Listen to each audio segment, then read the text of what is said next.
All right. Hey, we're jumping in a little early this morning. Show actually hasn't started yet. We got about 3.5 minutes. I just wanted to give you guys a heads up since we were getting questions yesterday about the Facebook stars and also about the new YouTube super chats and stuff like that. So if you're listening on Facebook, there's the things called stars. There's that pinned comment at the top of the page. And the stars are just kind of like a tip, right? You want to give stars. It's something you can do. You don't have to do it. There's no requirement. And for each star you give, I get like a penny. And then the latest thing is the Facebook chats, super thanks, and super stickers. And that's for folks who are over there on Facebook or on YouTube, and they can spend a little money to get their chats highlighted in the Facebook chat. And of course, I can also see that as well. All it is just more ways to help, to help monetize the show, to keep the lights on and keep things going. That's essentially what it's all about. I didn't have a lot of time today because we're going to be with Brad doing stuff. So I wanted to take just a couple minutes right before the show to tell you about it. Again, none of these things are required. Doesn't mean that you're not going to see your chats up on the screen like that. Bill saying good morning. But they do highlight them on my screen so that I see them, and it is obviously more likely for them to stand out for me to see them. So it's just another way to help monetize the show and make things better, I guess, overall for the length of the show. This is part of what I'm trying to figure out, how to balance all this stuff and everything else. But you can also put stickers up there. The stickers will show up in the chat, and thanks and everything else. So essentially, it's just a way to, I guess, show appreciation for the show, whether it's the stars or whether on Facebook or whether it's the super chat, super thanks, super stickers over on YouTube. Either way, that's what it's all about. So you can check them out, see what they're all about. And I'm sure we'll see some pop up today or this week during the broadcast. Still trying to figure out how to get the stars to show up on my StreamYard. Has a thing built in for super chat, so it shows it automatically. And I'm trying to figure out how to get the stars to show up as well. So we're working on all that, and we'll see where it goes from there. But I just wanted to give you guys a heads up on that. All right, here we go. Hour 1 kicks off right now.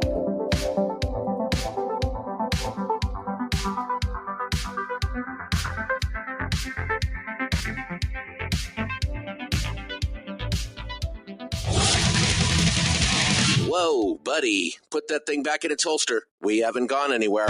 I don't understand. Check out the MichaelDukesShow.com for information on how to get access to the podcast.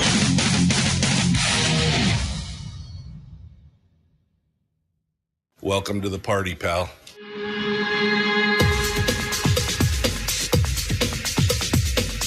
The Michael Dukes Show. The greed and the entitlement is astounding to me. What more could you want from a low-budget radio program? This is a dumpster fire. That was just BS. It is time to get a new perspective. We know just what you need, and we've got just the cure. Open wide and prepare for a steaming hot cup of freedom. I just don't fathom it.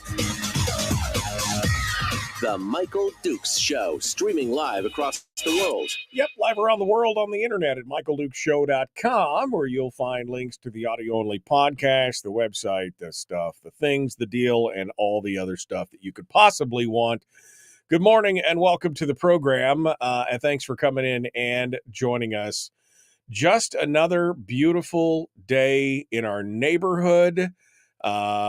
It's Tuesday, it's raining again. What more could a guy ask for? I mean, of stuff and things and the dealio. Anyway, it's Tuesday, which means it is time to get into our weekly top three. The weekly top three with Brad Keithley is going to be coming. Um, you know, anyway, it's the deep dive. There's stuff going on, stuff and things, Lori. It's going to be a discussion today talking about, well, we're going to talk about the Permanent Fund Corporation and their warnings about the exhaustion of the ERA. We're going to talk about who really pays for the K through 12 educational things, and we got, apparently Brad's got some more stuff on the vacancy at the Department of Revenue, the ousting of the previous director, super quietly, not caught on until later on. So we're going to talk about that as well, and whatever else is on Brad's mind this morning here on this beautiful, rainy, foggy, chilly day. So we'll see what's going on. Summer's officially halfway over. Have I told you that? It's all 3 days of it. All 3 days of summer that we've experienced are officially halfway over right now. But we're on the downhill slide now towards.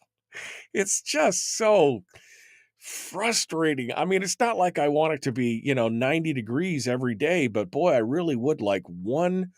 So I told my staff earlier yesterday, my engineer and my salespeople, and I said, look, just fair warning, if it turns into a nice day one of these days, I'll probably just take the day off just to go outside and enjoy the sunshine for one day.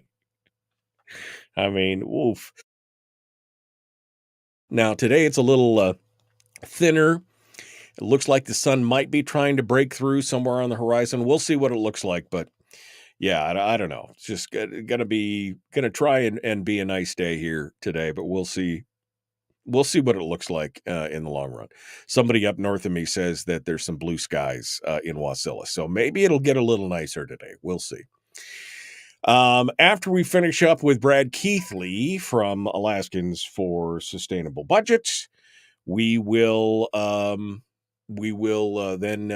do a little recap and then pick it up with Chris Story, the man from Homer, who will come on board and share with us his thoughts on, well, I don't know. It's going to be like the weekly life coaching lesson, right? That's what it's all about. The weekly life coaching lesson. He's going to be sharing his thoughts with us on something and trying to make us better people.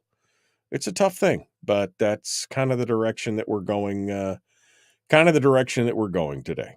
So, what's on the headlines? What's on the headlines?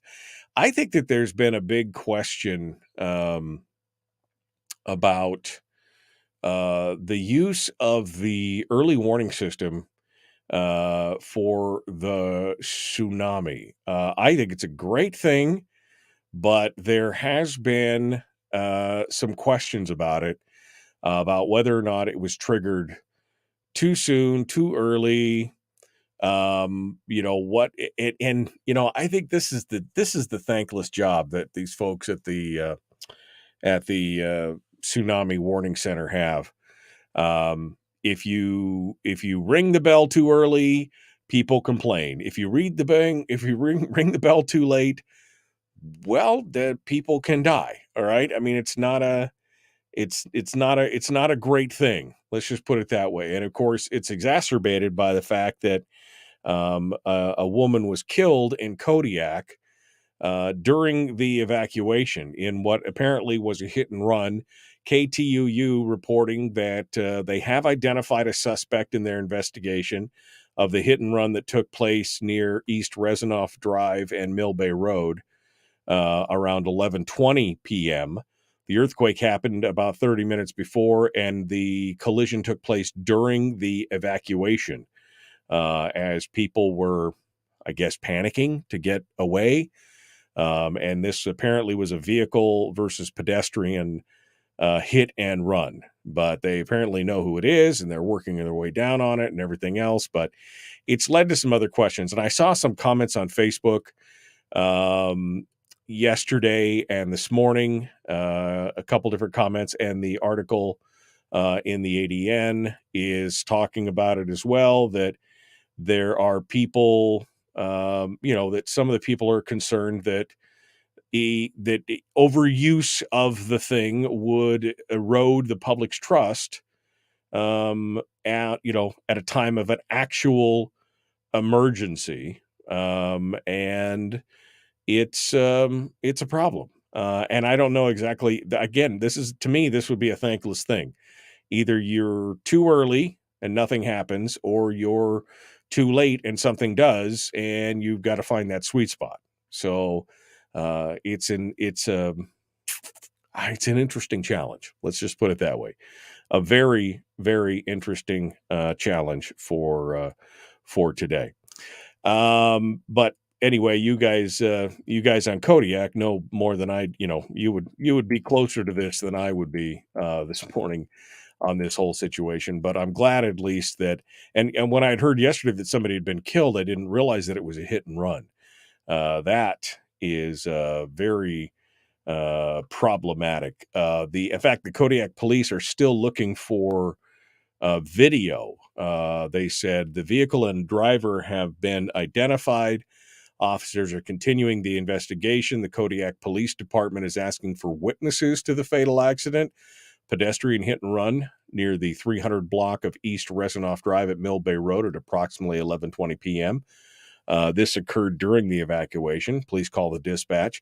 Anyone with surveillance cameras that view Resinoff between Marine Way and the Kodiak Middle School, they would appreciate it if you could share the video with them. So Ring doorbell cameras or whatever else you got out there. So they're still looking here. They're still trying to figure out what's going on, and they're still working on that. So anyway, that was one of the big headlines today. The other big headline is that the Alaskans for Better Elections, that's Scott Kendall's group, is going full court press against anyone who's speaking out against ranked choice voting. We talked about this last week as they're going after Art Mathias and the Alaskans for Honest Elections thing. They filed a huge APOC complaint against them, and now a complaint filed yesterday by Alaskans for Better Elections is now being filed against Kelly Shabaka and her, what do they call it? I think is it called Defending Democracy? Preserve Democracy. Preserve Democracy is up there, and the complaints prepared by Scott Kendall complains that Kelly Shabaka says that has used a nonprofit corporation she founded after losing the Senate race to support the repeal of ranked choice voting in open primaries while violating campaign finance reporting requirements. It alleges that Shabaka has lobbied the Alaska legislature to repeal the state's current election system without registering with the state as required by law. She has been she's publicly been criticizing state election law here on the program. She talked about it, and she talked about the group Preserving Democracy and getting all this other kind of stuff out. But you can just see that this is a full court press by Scott Kendall and company against anyone who would speak out or have any kind of horsepower or headway in fighting back against the ranked choice voting. He is going to weaponize the Alaska Public Offices Commission, and you can expect that anybody that speaks out against it in any kind of meaningful way in a political group or something like that, I think you can fully expect Scott Kendall to show up on your doorstep with a piece of paper saying that he's filing a complaint about it. And I think that shows that they know that this is a precarious position, that it hasn't been locked in stone quite yet. People are still upset about it. And I think it's very telling that they are basically attacking everyone left, right, and center over the whole ranked choice voting thing, and that they're using the confusing and complicated APOC rules and regulations to get it done. And I'm interested to see what's going to be happening here. Maybe we'll reach out to Kelly Shabaka and see what she has to say, and we'll see what goes on. The complaint also alleges that Preserve Democracy must register as a ballot measure group because it has allowed Alaskans for Honest Elections, the anti-ranked choice voting group, to gather signatures for its repeal at Preserve Democracy events. The goal of Alaskans for Honest Elections, which is the other group that he's filed the complaint about, is to gather enough signatures to put the question of keeping the voting system on the ballot. If Preserve Democracy is required to register as a ballot group, it would be required to both report its contributions and expenditures, which are not currently available to the public. This is just, some of the continuing complaints that are going on here. It's an interesting thing. I mean, they are basically following around Kelly Shabaka. They got her quoted in a podcast. They've got her talking about the events. They've got the same thing that they're doing with Art Mathias. They're looking for any little thing that they can do to submarine the efforts to stop ranked choice voting. That, above all else, should raise some eyebrows for you. That right there. Okay, we're going to continue here in just a moment. Don't go anywhere. The Michael Duke Show, common sense, liberty-based, free-thinking radio. Brad Keithley's coming up next, the weekly top 3. We will return in just a moment. Don't go anywhere. Back with more right after this.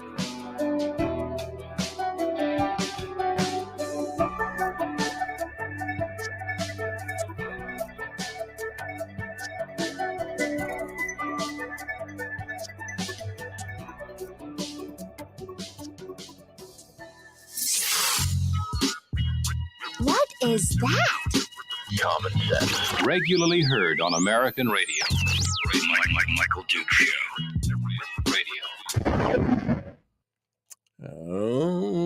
Okay. All right. Good morning. Good morning. How are you guys all doing? Why would I want to pin comments? Most of the comments are best forgotten. Like that one, I just forgot it. Just went in and did the change there. All right. Good morning. It's the chicken and egg conundrum. Brian's counterpoint is there is a segment of the population who panic at everything. See also the COVID is see.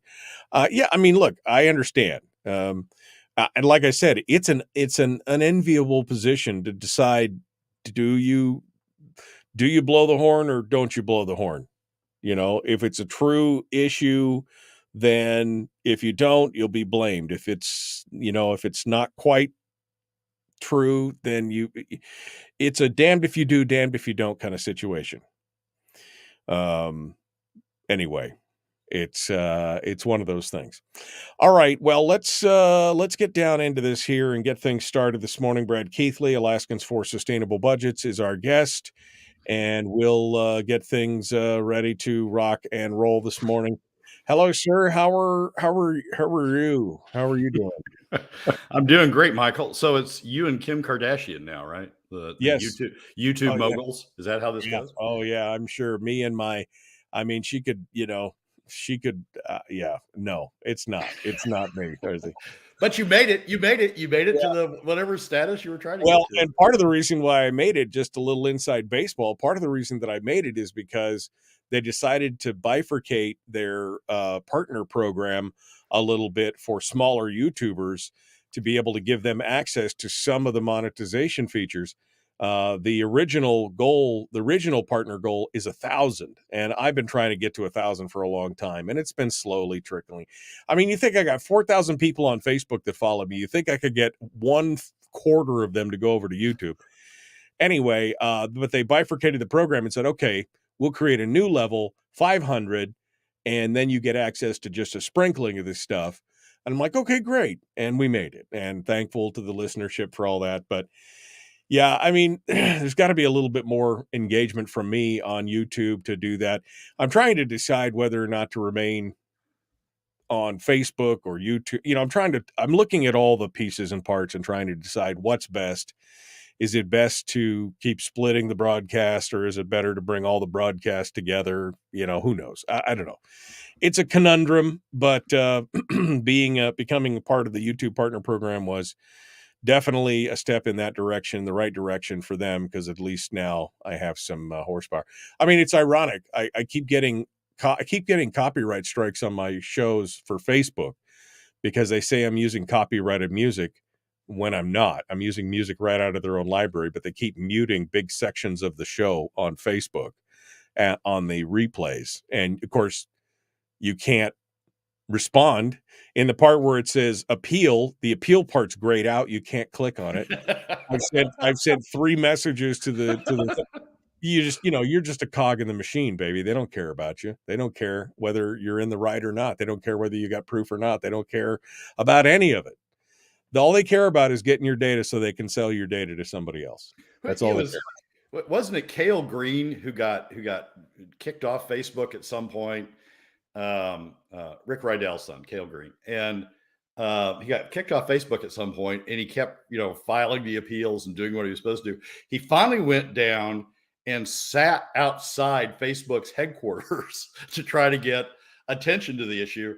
And somebody saw him, and one of the friends of a friend of a friend worked in Facebook and finally got it straightened out. But apparently, again, it's always not what you know or who you know. It's not what you know, it's who you know. I'm sure if I had some insight into the people at Facebook, I'd probably have a little better clue. But anyway, yeah, no, I mean, I'll be honest. I'm trying to decide whether or not I should jump ship altogether, or who knows? It's I may just continue on the way we're going right now. But we're 20 seconds out. Brad's got the weekly top 3. We're ready to get things going on.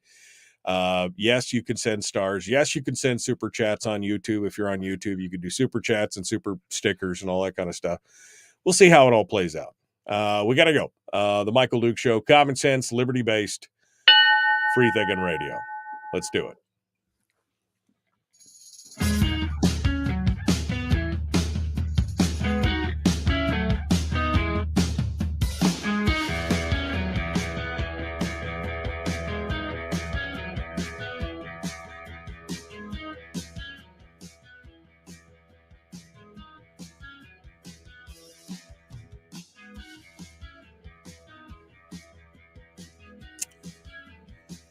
Okay.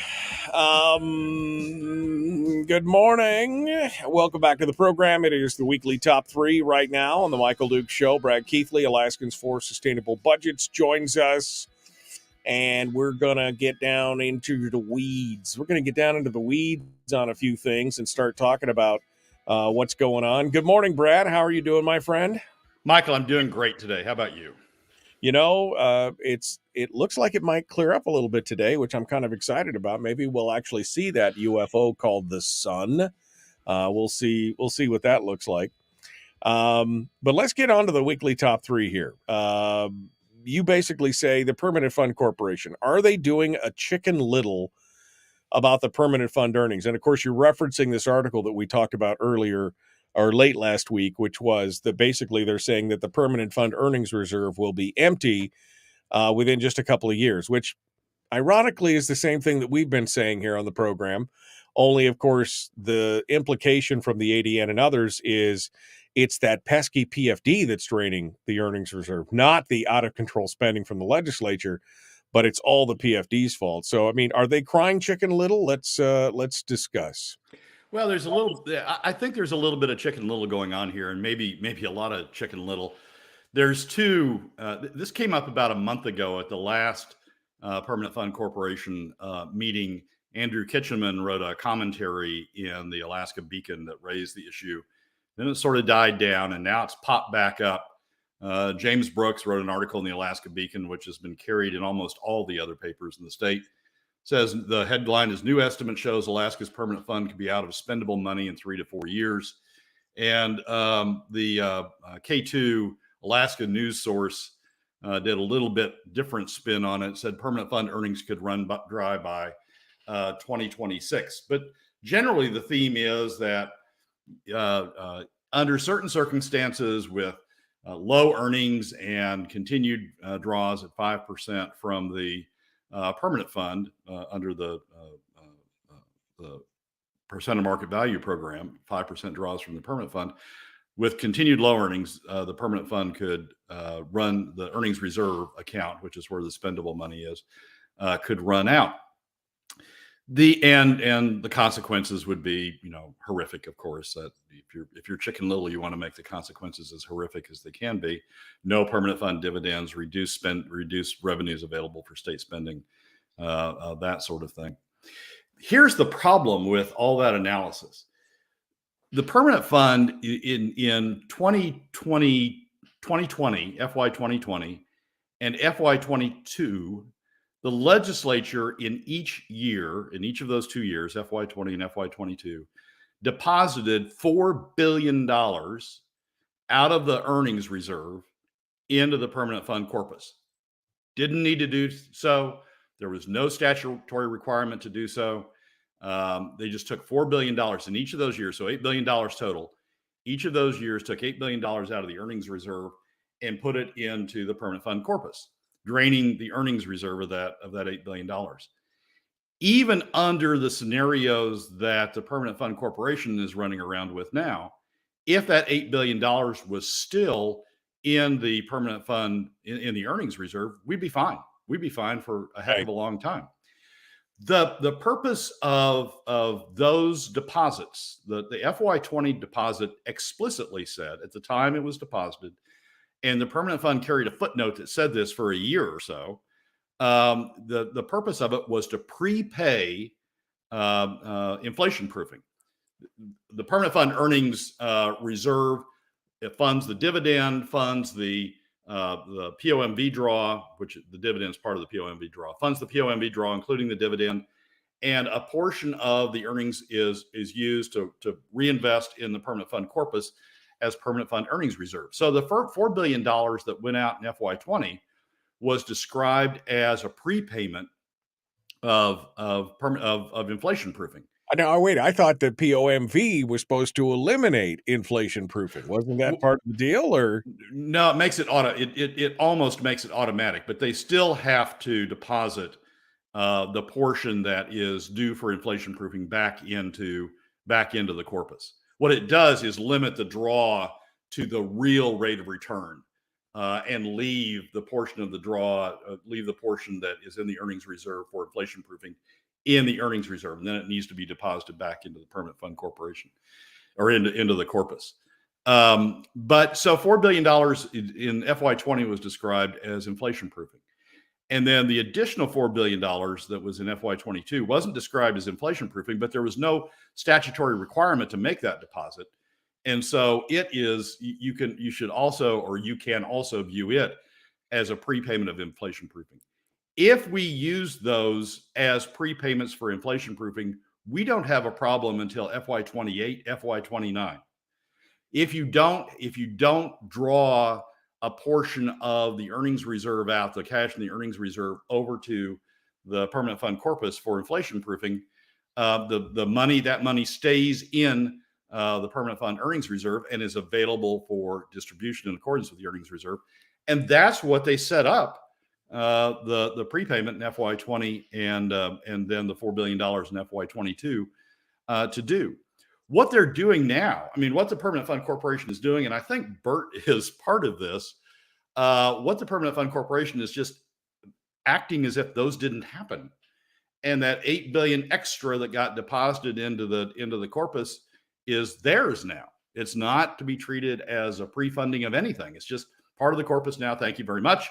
By the way, you still owe us for inflation proofing in all the subsequent years because we're not treating it as prepayment of inflation proofing. And if you do that, if you take out $8 billion and you don't treat it as prepayment of inflation proofing, and you continue to have to pay inflation proofing in the subsequent years, then yeah, you got a problem. But that's not the way this was set up. The $8 billion is there to act as prepayment of inflation proofing. What I think's going on is this is part of that drive, that old drive you remember back in the Walker administration, and it pops up occasionally. If we get to $100 billion in the permanent fund, we never have to worry again. The POMV draw will fund government. We don't have taxes. We don't have a PFD, but we, the top 20%, never have to worry again. And I think what they've now decided to do, or what they're now treating this $8 billion as, is a deposit toward the $100 billion, as opposed to treating it for what it was at the time that the legislature voted on it, at least in FY20, at the time, the purpose of it being to prepay inflation proofing. So and you find none of this in the articles, right? You find none of this discussion in the articles, either in the Beacon or in Matt Buxton's blog, Alaska Memo, or in the K2, the Channel 2 news site. You find any of that. It's just like it's suddenly it's like $8 billion went into the mist and suddenly disappeared. And well, we're not going to worry about that again.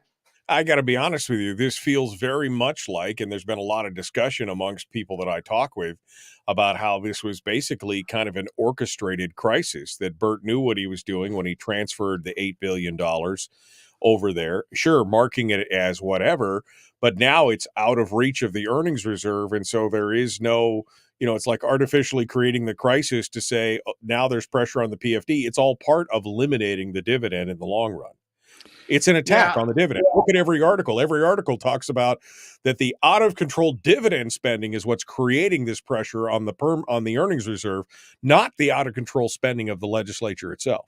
Well, and it's really neither. I mean, we can argue about whether it's the out of control spending. Some will say it's the out of control dividend, but it's really neither. It's treating this $8 billion, which certainly could get us through the rest of the decade, even under the lowball scenarios that the Permanent Fund Corporation is talking about now. It's suddenly disappearing this $8 billion out of treatment as prepayment of permanent fund earnings, or of inflation proofing. Here's the deal. This issue isn't coming to a head now. It hasn't come to a head in the past. It's up to each legislature when they appropriate, whether or not they appropriate money out of the permanent fund earnings reserve into the permanent fund corpus. So going forward, the real test is going to be, will future legislatures treat that $8 billion as the prepayment of inflation proofing, and thus not have to double dip and contribute an additional amount of inflation proofing out of earnings going forward, as I say, for literally the rest of the decade? Or will future legislatures ignore that prepayment, treat it as a unilateral contribution to the corpus, and still contribute additional money out for inflation proofing going forward? It's up to future legislatures whether this is really a crisis. If they ignore the prepayment, if they don't treat that money as a prepayment, then yeah, we're going to walk right into a crisis. But if they treat it consistent, if they treat that $8 billion consistent with what the original purpose was, at least in FY20, if they treat it consistent with that, then we don't have a crisis. We're going to be fine through the rest of the decade. And the subtext of this whole thing, and it's been mentioned in almost every article that I've read about this, is that this goes back to them then suggesting that the real solution to this, of course, is combining the ERA and the corpus of the fund, thereby making it all kumbaya and everything else, which to me is very dangerous, because then it literally, since they're all conjoined, the POMV law would then it could be eating into the fund in the future. It could be eating into the corpus of the fund through that POMV draw. And that is the danger point. I think maybe that was the ultimate intent, to try and push that ideal so that they can get bigger access to the fund itself. I mean, I don't know. What are your thoughts? Well, it would be, I mean, what they've talked about is a constitutional amendment as the solution to this that the Permanent Fund Corporation Board has proposed. is a constitutional amendment that would constitutionalize POMV, would combine the two funds and constitutionalize POMV. Now, here's the key to that. If they allowed the draw rate, the POMV rate, to be set by statute, so that, for example, it wouldn't have to be 5%, the legislature could say 10%, 20%, 3%. If they allow that to be set by statute, then there's going to be a problem. If they set that in stone at 5%, there's also a problem if they set it in stone at 5%. The real problem that we've got is we're out of savings. I mean, we've used up in the 20 teens, we used up the statutory budget reserve. We're almost entirely through the constitutional budget reserve. We have no savings. We have no flexibility. And the earnings reserve account is sort of the last savings that we've got. It's not really supposed to be savings, but it's sort of the last flexible cash account that we've got. And if we lock it away by combining the two funds, the corpus and the ERA, combine the two funds and say you can only touch it in this manner through the POMV draw.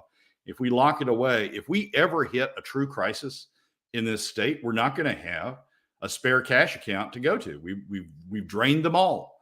This generation has drained them all. We've left future generations with nothing to go to.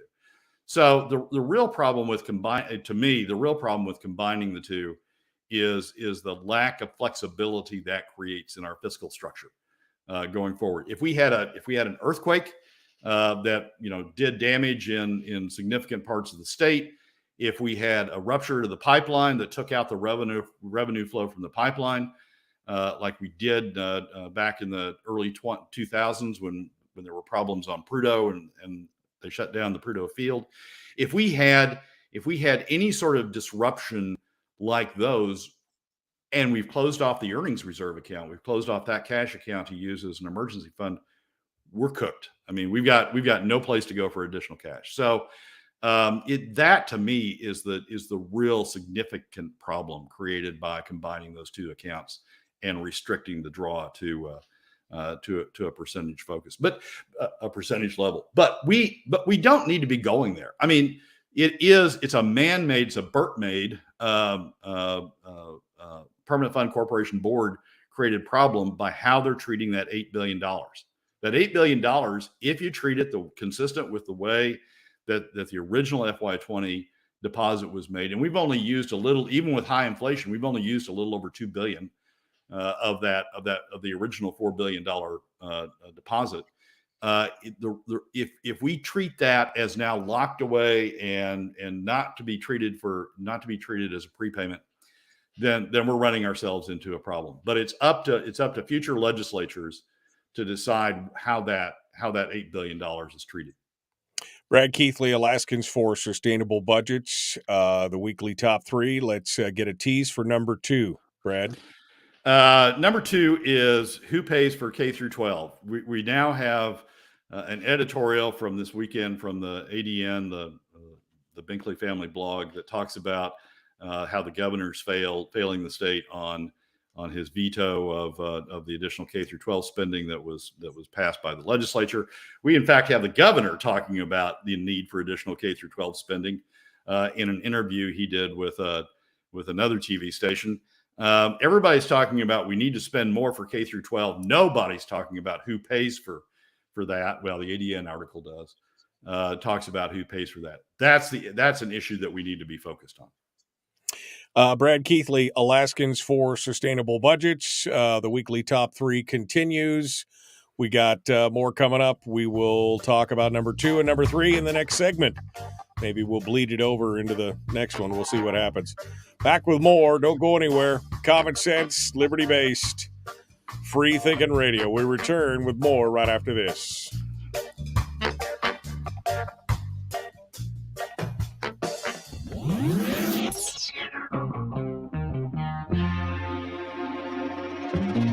Listened to by more staffers in Juneau than any other show, because their bosses told them to. And after what they just heard, oh man, they're going to be pissed. You're a bad, bad man. The Michael Duke Show.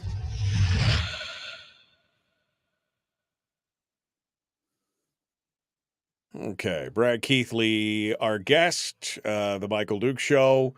the weekly top 3. I mean, Brad, at some point you got to realize, I mean, to me, I look at it and go, ooh, they're trying to do, it's all on purpose. I mean, like, it's like, at some point you got to go, this is Machiavellian. I mean, this is like, it's all on purpose, and you got to know what's going on, that this is what they're trying to do. I mean, what say you?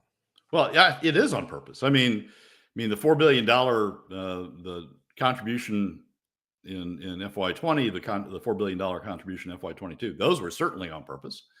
The one when the legislature passed the one in FY20, it was explicitly for pre-funding. That was the intent of it, and now it's just disappeared. Now it's not treated that way anymore, and that's certainly on purpose. Somebody's decided that they'll take out the footnote, and they'll just suddenly that $8 billion is all the permanent fund corporations, as opposed to being a prepayment on future obligations.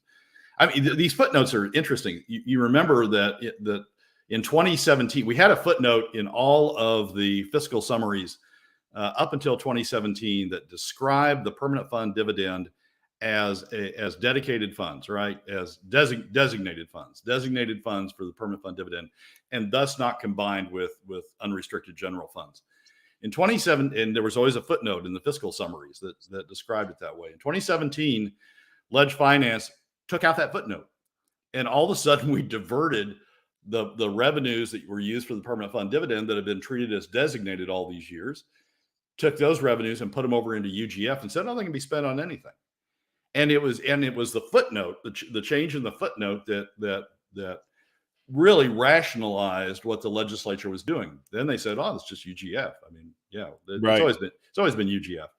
Now we've got a change in the footnote in the history and projections that the Permanent Fund Corporation puts out for a year and a half. It said the FY20 funds were for prepayments for inflation proofing. Now, the footnote disappears, and now all of a sudden, that's our money. It's in the permanent fund corpus. It's always been permanent fund corpus.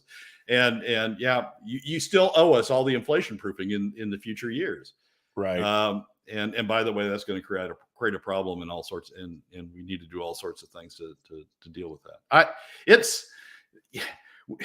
These footnotes are key, and we just got people, just unilaterally changing them and redesignating funds, the purpose of funds and the use of funds and the availability of funds by just deleting these footnotes. So it is on purpose. It is on purpose. It's they're all doing it on purpose, and they're all in it together. It's kind of I'm getting to. I used to have one of my listeners who was a little bit more hardcore gave me a button that said that one time, and I thought, well, that's a little paranoid. But now I'm getting more and more to the belief that they're all in it together, and they're all doing it on purpose, kind of thing. That there is a method to this madness. And it's not. I mean, the administration could point this out. It's not just, I guess it's not just Burt, it's not just the Permanent Fund Corporation. The administration could say, no, those funds are there as a prepayment for inflation proofing. We will continue to submit our budget in future years, treat them as a prepayment for inflation proofing, not ask for an appropriation for inflation proofing from the earnings reserve. The governor could have vetoed it, right? I mean, he could have vetoed the transfer. Well, remember he did. And they crossed out the wrong thing. Maybe that was on purpose too. If you want to get into a real conspiracy theory, then maybe the mistake the governor made. But remember, he did strike through the $4 billion in FY22, or try to strike through the $4 billion in FY22 transfer and keep that in the earnings reserve. But they didn't strike through the right thing, or they struck it wrong, and so then the issue was, well, is that $4 billion going to be made? And the governor gave up and said, yeah, sure, go, let that $4 billion go as a prepayment. But now suddenly it's not a prepayment anymore. So it's the changing treatment of funds, the changing treatment of the permanent fund earnings that were designated for the permanent fund dividend, the changing treatment of these funds that went into the permanent fund corpus that were originally designated for prepayment for inflation proofing, the changing purpose of those funds, once they get in somebody's pocket, the changing purpose of the funds is key to creating a lot of the problems that we've got in this state. And that's not being done obviously by legislative action. They didn't pass legislation that says we're going to redesignate permanent fund earnings going for the dividend to UGF. It's interesting to watch this whole thing. It's interesting, and that the governor. Then there was another billion dollars transferred in FY24 on top of everything else. This whole thing is all right. Well, we're going to come back to it. Brad Keithley, Alaskans for Sustainable Budgets, The Michael Duke Show, Common Sense, Liberty-Based, Free Thinking Radio. Like and share, like and follow. Let's do it right now. Here we go.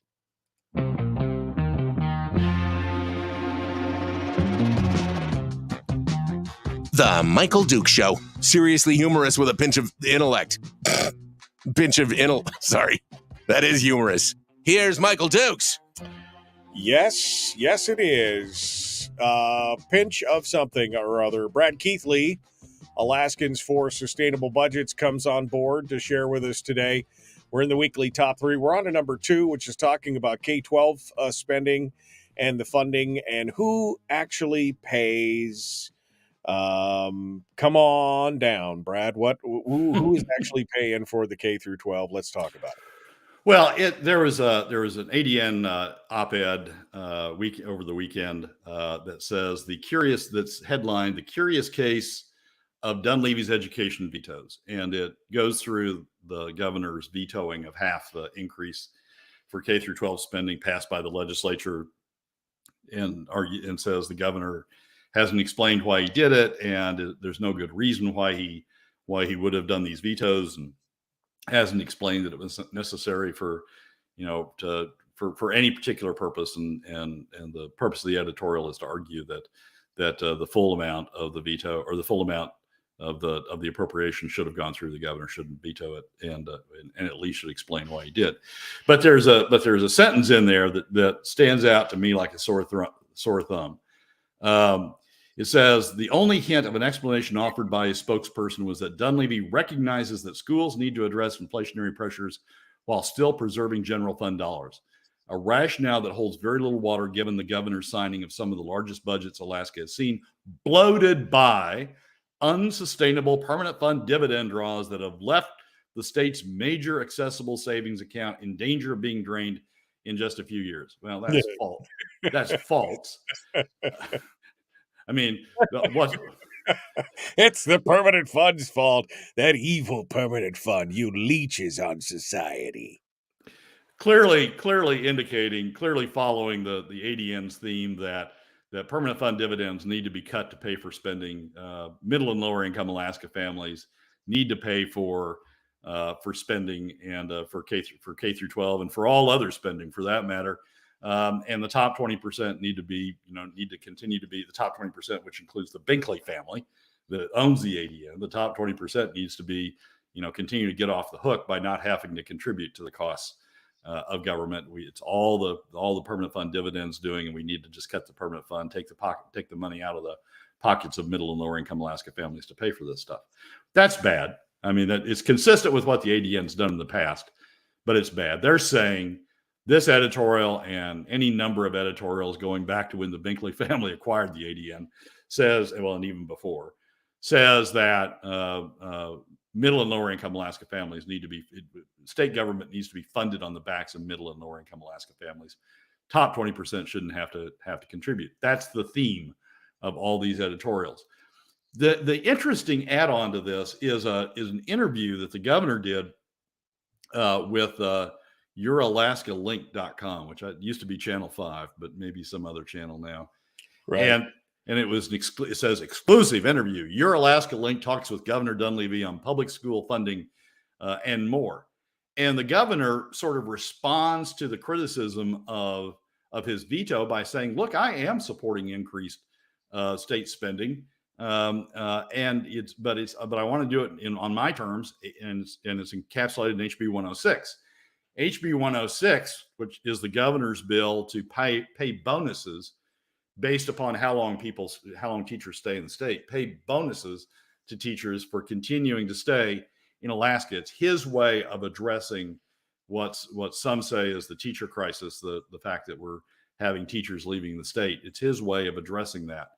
The legislature wants to address it through, an increase in the BSA and giving that money to the school districts and hoping the school districts use it in a way that retains teachers. The governor wants to pinpoint a solution and say we need to appropriate money to give it to the teachers directly as bonuses for staying, and that's his way of addressing the teacher crisis. But here's the deal: even in the governor's interview, and even in HB 106, his bill, he doesn't address who pays for that additional spending that he's proposing, and it certainly isn't covered from traditional revenues. It certainly isn't covered from oil revenues and from the 50% of the POMV earnings that the governor takes the position ought to be going to the PFD, or whatever share of earnings ought to be going to the PFD.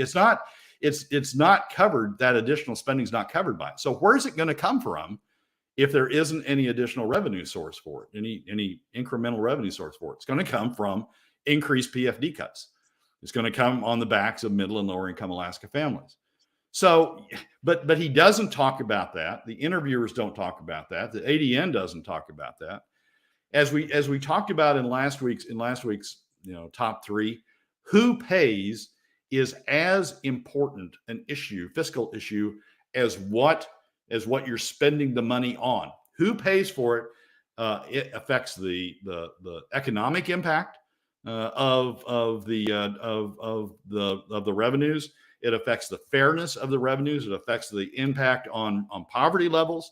It affects the impact on middle income Alaska families, whether they have more or less revenue to sustain, to maintain their lifestyle in the state. It has an impact across the board. Who pays these additional costs is every bit the equal of what you're spending the additional money on. Yet the ADN ignores the impact of what they're arguing. They ignore the fact that their argument shifts the cost to middle and lower income Alaska family, has the largest adverse impact on the overall Alaska economy of any of the revenue options. And the governor's just ignoring it entirely, not talking about who pays. He certainly hasn't revived the discussion even of a sales tax that he had in the latter days of the session earlier. So it's an issue that needs to be addressed, and it's not being addressed, not being asked about, not being discussed by the people who need to be discussing it. Because the people who are actually paying are lower and middle income Alaskans and the kids in the future. That's who's paying for this, is future generations of Alaskans. Yep. Current generation of Alaskans and future generations of Alaskans. Number three, the DOR commissioner vanishing overnight, quietly in the night. No real answer, no real discussion. You're thinking that there may be more evidence of politicization. We got about 2.5 minutes here. Yeah, it's tax director. The tax director was the one that disappeared in the middle of the night. Tim Bradner has an article this past week in the Frontiersman, former state director, tax director asked to leave, reasons unclear. And it just provides a little more context to the issue we discussed in last week's program, which is Adam Crum politicizing the Department of Revenue? Is he getting rid of people who question oil industry tax issues, legitimately question oil industry tax issues, getting rid of them in order to put in people who favor the industry and in furtherance of Crum's career? And this article adds a little more context to it. What I'm really surprised, this issue is every bit as important to the state revenue as the Angela Rodell issue was. The Angela Rodell issue is the governor's, the administration politicizing the permanent fund by using its appointees on the permanent fund board to get rid of Angela Rodell. Big issue, had an investigation. It still resonates out there as an issue that's really unresolved. This issue of getting rid of Colleen Glover and Brian Fector before her. Brian Fector was the deputy revenue commissioner. Colleen was the state tax commissioner, state tax director. This issue is every bit as important to Alaska revenue as Angela Rodell was, but it's not getting the attention that the Angela Rodell issue got, and that's bothersome because if we're getting a politicized Department of Revenue, if Adam Crum is politicizing the Department of Revenue in furtherance of his political career, we've got a very serious problem there, and we need to keep focused on it and not let it just fade off into the mist. Well, I know that you're going to be watching it and going to be paying attention to it. Unfortunately, we're not mainstream media, so probably a lot of people won't hear about it, nor will they hear about the K-12 funding issue or many of the other things that we talk about. It's unfortunate, but the mainstream media apparently not doing their job continuously. That's part of the problem, I think, is they're just not doing their job. Like you said, you don't hear about the details of it. You hear what the press release said and they regurgitate it, and that's about it. It's a frustrating situation. Brad Keithley, Alaskans for Sustainable Budgets. Thank you, my friend. Appreciate you coming on board. Michael, as always, thanks for having me. Out of time for this hour. Back with more. Hour 2 dead ahead. The Michael Duke Show. Common Sense Radio.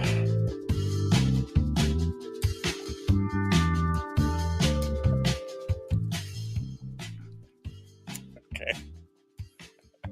Looks like you lost, Bill. You're gonna have to pay up. Bill was betting that you were going to mention middle and lower income Alaskan families 7 times during the segment, and you missed it by 1. But I mean, look, Brad, we've been harping on this thing for a while, and there's been some accusations of saying, well, Brad's just engaging in class warfare. If that's what it is, you're trying to the haves and the have. But the bottom line, I guess, is if it was untrue, I guess you could say that it was class warfare. But the problem is that it's true. I mean, that's exactly what ITEP said. That's what the ICER reports have said. That's what that this is where the impact lies. Does it, because you pointed out, does it make it any less true? Does it make it any more like the class warfare thing? What do you say?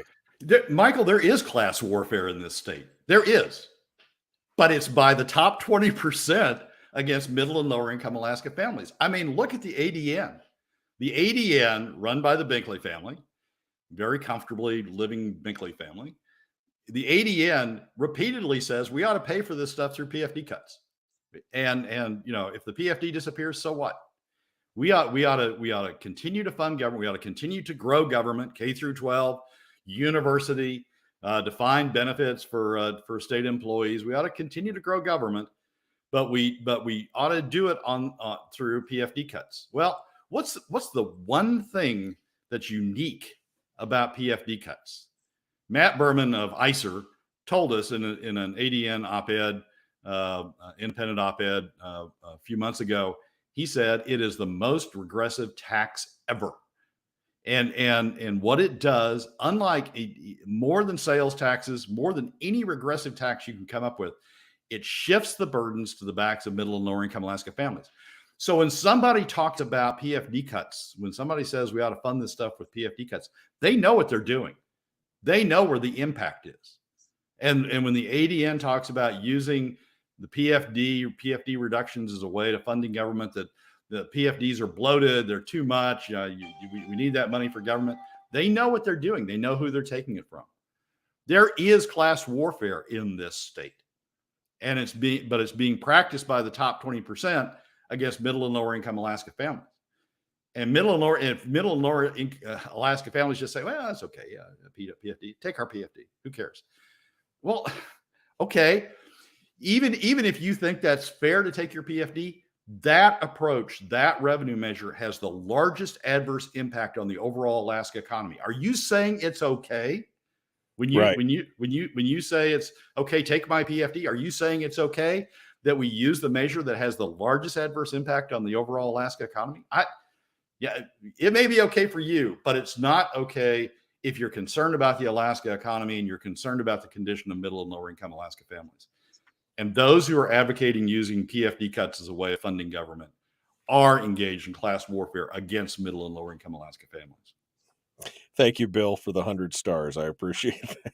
Bill, he's like, I was under by one, and now you've said it 4 more times. And so, but I mean, the point is this: the point is, it is the most regressive tax. It does have an impact, whether you, whether you like it or not, whether you agree with a discussion that's based on, the classes or income levels.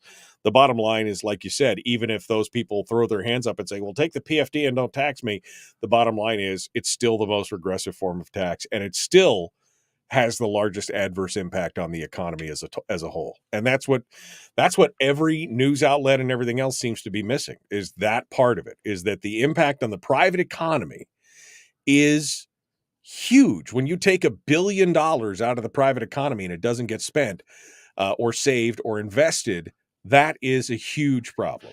Well, it's $1.5 billion is the impact of the PFD cut in FY24. And it is spent, but it's spent as manipulated, as decided by 21 plus 11 plus 1. It's decided by, 33 people. The majority of the House, the majority of the Senate, plus the governor signing the appropriations bill. Instead of the impact being decided by 635,000 Alaskans in their homes with their kids, making the decision on how to spend that money that they receive as their share of the wealth of the state's mineral wealth, instead of being decided by 635,000 Alaskans, as in a capitalist society, in a capitalist system, we want the decisions to be made by individuals. Instead of that money, that $1.5 billion is directed according to the whims and fancies of 21 plus 11 plus 1. 33 people are deciding how to spend that $1.5 billion as opposed to 635,000 Alaska families. So it's Alaskans. It is.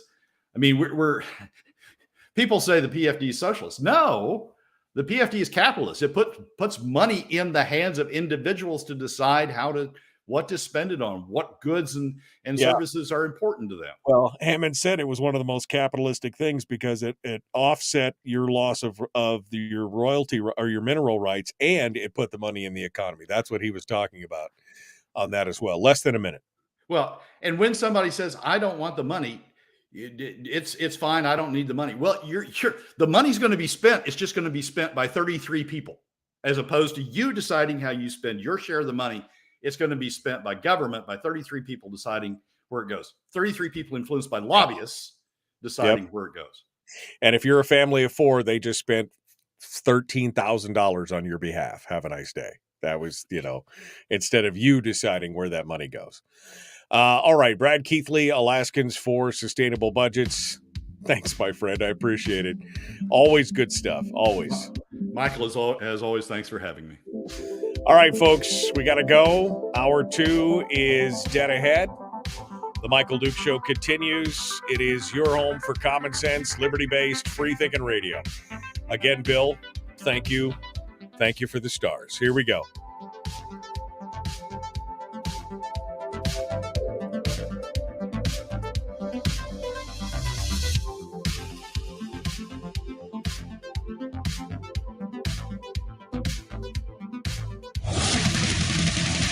Whoa, buddy. Put that thing back in its holster. We haven't gone anywhere. I don't understand. Check out the MichaelDukesShow.com for information on how to get access to the podcast. Welcome to the party, pal.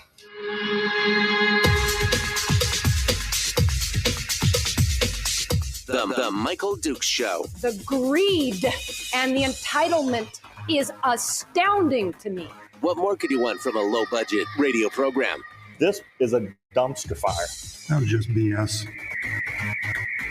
It is time to get a new perspective. We know just what you need, and we've got just the cure. Open wide and prepare for a steaming hot cup of freedom. I just don't fathom it.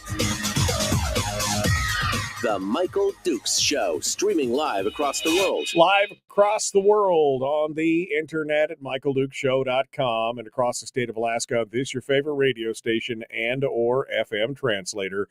Thank you for coming in and joining us. It is hour 2 of the Michael Duke Show. We just finished up with Brad Keithley, Alaskans for Sustainable Budgets. who has come on board to share with us the weekly top three and some interesting discussions coming out of that. One of the things that we keep hearing about, and it was a kind of a running joke in the chat room, was the was the discussion of this kind of idea of class warfare that Brad's constantly talking about. The top 20%, middle and lower income Alaskan families. And so I asked him during the break, I mean, what's your answer to this thing about class warfare? Because the thing is, if it's true, is it really, I mean, if it's true, are we really jetting something up artificial if what he's saying is actually true? I mean, the lower and middle income Alaskans are the ones that are most affected by the taking of the PFD. The push for the push for all this pay is literally coming mostly from those who are in the top 20%. And so is it wrong to point that out? Or is that the wrong tactic to point it out? Is that too offensive to people?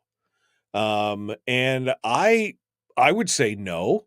No other really news media outlet or current affairs program in Alaska is really talking about it from that perspective. We're the only one that's really kind of talking about it from that perspective. And I agree with the tactic, because you've got to point it out to people. You've got to show them that this is really what's happening. I mean, the Matt Berman article, the professor from the university who basically said that PFD is the most regressive form of tax that there is. The idea that you're taking these monies from the people who can least afford it to prop up government and to continue the runaway spending. I mean, this is all a trickle down from the politician's disease. This whole thing is a trickle down from the politician's disease. The politician's disease is, for those of you who are new to the program and have never heard me talk about it, the politician's disease is that we know better than you how to spend your money, or how to raise your kids, or how to educate your kids, or how to take care of X, Y, or Z. That is the politician's disease, is overwhelming hubris that somehow they are anointed by God to figure out exactly how to do. Somehow they know better than us plebeians how to get it done. Sometimes they say it out loud. Well, this is a very complicated issue, and we appreciate your 4.5 hours of testimony with 90% of you being opposed, but we're going to do it this way because we know better. I mean, literally, we've had legislators say that after hearings on certain topics and everything else, and they just go, well, this whole thing is a trickle down from that mindset that we know better than you how to spend the money. But by God, we shouldn't have to pay for it. We'll pay for it with all this free money that we're sick and tired of giving to you. And that's part of the problem.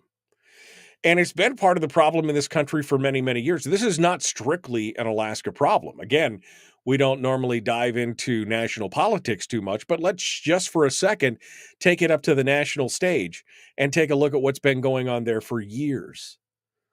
We have a nouveau riche nobility class in America, and it is our politicians. They are the new nobility. There's just no two ways about it. I mean, they get in, they're almost guaranteed to be there for life unless they get caught with their pants down or something like that. Strom Thurmond and Bird and Don Young and Zell Miller, all these guys who spent their entire adult life, 30, 40, 50 years in there making deals and making decisions, and then looking you in the eye, and this happened to me with Don Young, looking at me in the eye and just basically saying, well, you just don't understand. We make those decisions for a reason. You mean you overspend, you spend more than we take in, we're borrowing. What was Maya McGinnis yesterday that I was talking about that article? Maya McGinnis from the Citizens for Responsible Budgets with their breakdown of what's going on, that we've borrowed $1.7 trillion. We are borrowing $56 billion a day. 56 billion a day this country is borrowing to keep propping up what's failing. This excessive spending. But they look at you and they say, well, but we know better than you. Oh, and by the way, Brian's right. And most of them are becoming fabulously wealthy along the way.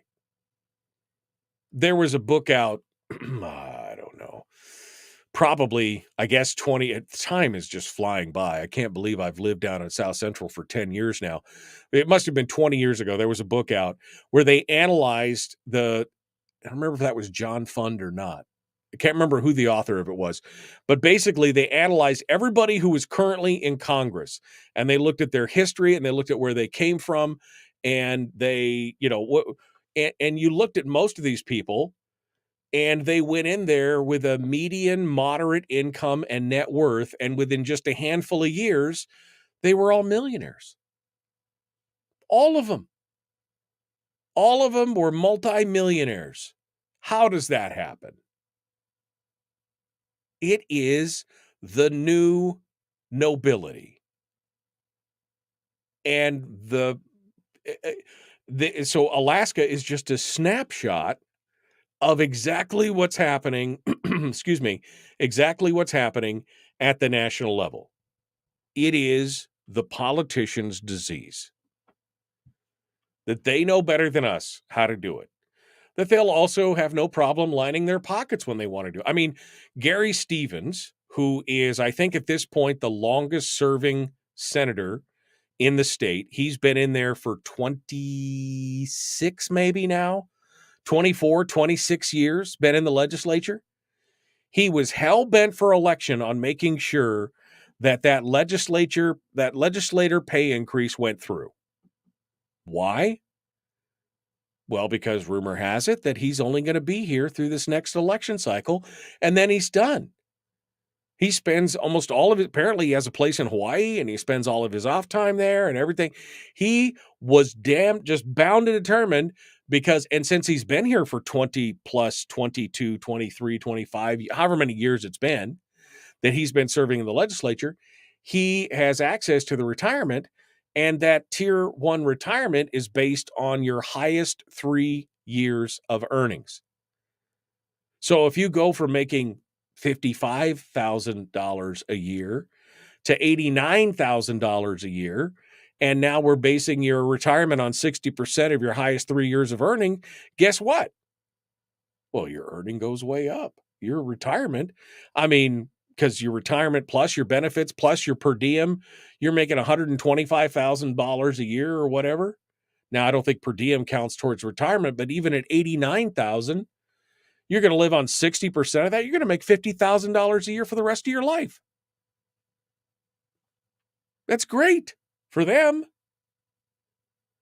Meanwhile, the rest of us are hurting because they keep taking the monies to spend on programs that they deem appropriate. And I think what Brad said earlier is a perfect example. Do you want 33 people, the 21 in the House, the 11 in the Senate, and the governor, deciding how to spend your money in the form of your portion of the permanent fund that they keep taking? Or would it be better spent by you? I don't think it's class warfare to point that out. I don't think, and this is the same thing that this ties into what Rob Myers has been talking about, which is that disconnect between the public and the private economy, where the legislature is beginning to just not care what happens in the private economy as long as the permanent fund is protected, the earnings reserves are there, and they're getting money from the earnings and from the permanent fund itself. They're all okay with whatever happens in the private economy. They don't care. because the average person has really no say. They have no, it's out of sight, out of mind. The average Alaskan is just kind of noodling along. Oh, it's all just fine and everything else. Meanwhile, they're taking all the royalties, all the revenues, and then that additional 25% that was supposed to go back to engage Alaskans is now all being consumed. And so this entire amount of stealth taxes are being put on Alaskans, but because they don't see it, they're like, okay, fine, take the permanent fund, but don't tax me, bro. Again, this whole thing, yes, it is class warfare, but pointing it out does not demean it.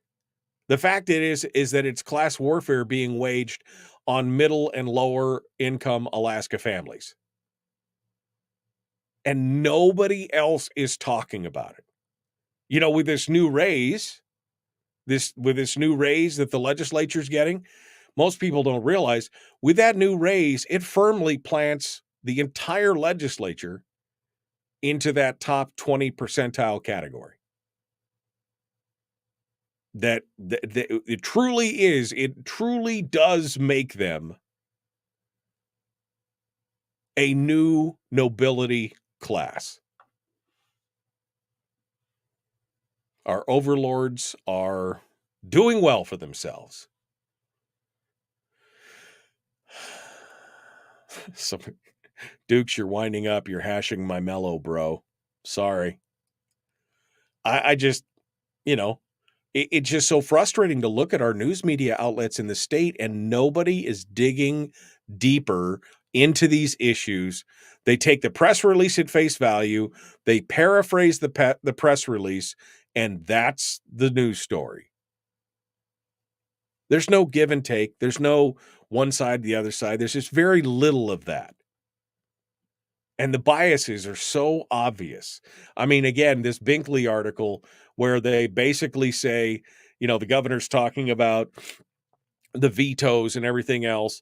And he says the rationale holds very little water. Since the governor has been signing some of the largest budgets Alaska has seen, bloated by an unsustainable permanent fund dividend draw. It's only unsustainable because the legislature can't live within its means.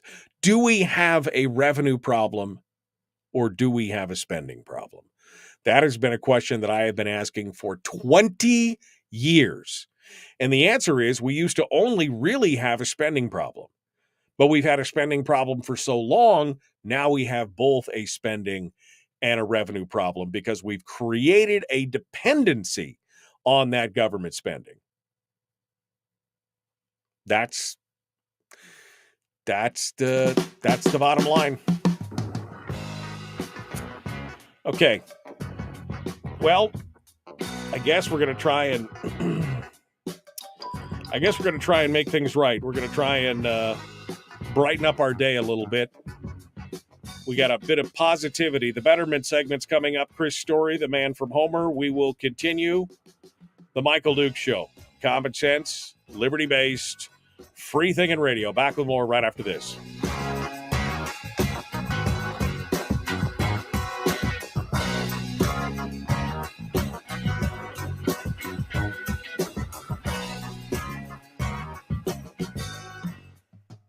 It's the Michael Dukes Show. Why not take a quick break? Be right back. Streaming live every weekday morning on Facebook Live and MichaelDukesShow.com.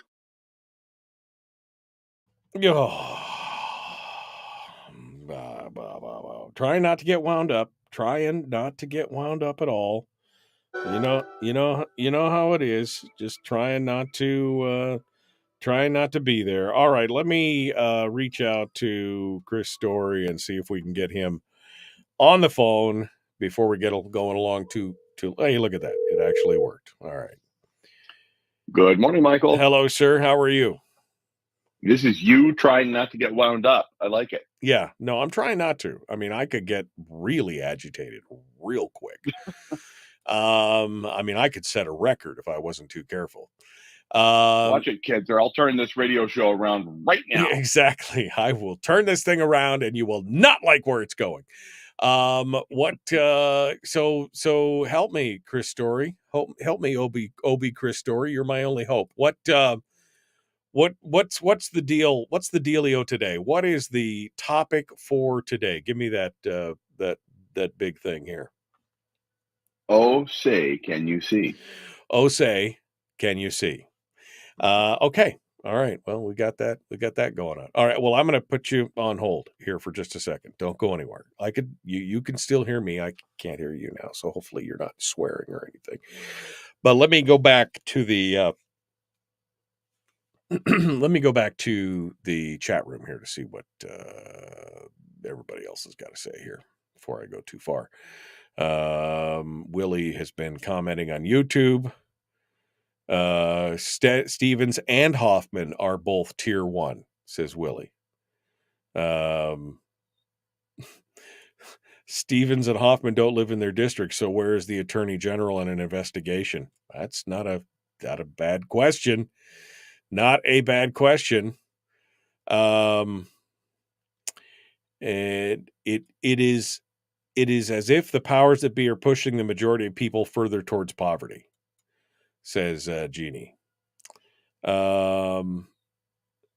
Unfortunately, the people have and continue to keep Democrats and moderate conservatives in state offices. Until this changes, the PFD will be up for grabs.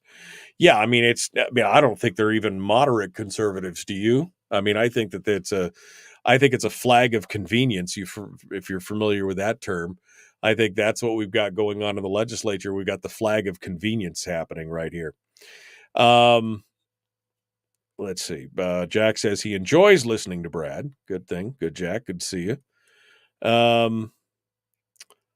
Jeffrey Coghill, yes, because back to Jeannie's comment about how they're pushing us towards poverty, says, yes, we must keep the serfs scrambling for a living so they don't pay attention to what the lords are doing. Eventually, the serfs arrives at their door with pitchforks and torches.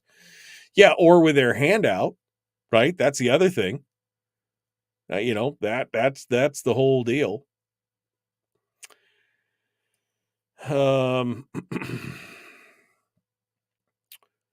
Didn't more of the same ski criticize Kelly for wanting to get on the gravy train? Yeah, that was there was some irony in that situation right there. I will tell you that for sure.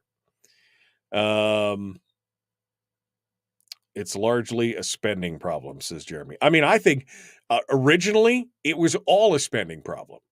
The whole thing was a spending problem, but it has gone on so long and we've created so much infrastructure and dependency on this government spending. Now it has become both a spending and a revenue problem. Chris Story will get our mellow back on track. That's true. Dependency is the arc of communism, says Donna. She's also not wrong. Historically, that's where it's going on. Am I the only one posting a comment on YouTube this morning? Not another single comment. Well, you got a bunch of people out there with you. There's another 20 people hanging out, 15 people hanging out with you on YouTube right now. I don't know. They're all just very quiet. Very quiet. All right. Let's continue ahead. Chris Story is our guest. We're getting ready to jump into this. The Michael Duke Show, common sense, liberty-based, free-thinking radio. Like and share, like and follow, do all the YouTube-y stuff and all that kind of jazz. Let's get it going on, shall we? Here we go. Running back. Oops, I got to push this. Here we go. There we go. Now, see, I pushed the right button that time. Let's jump into it. Here we go.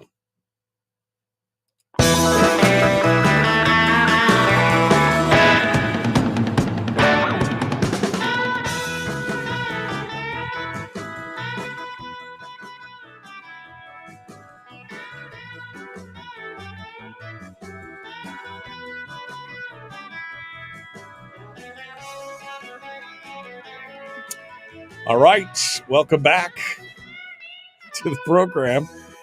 Somebody just compared Chris Story to cannabis. That's interesting.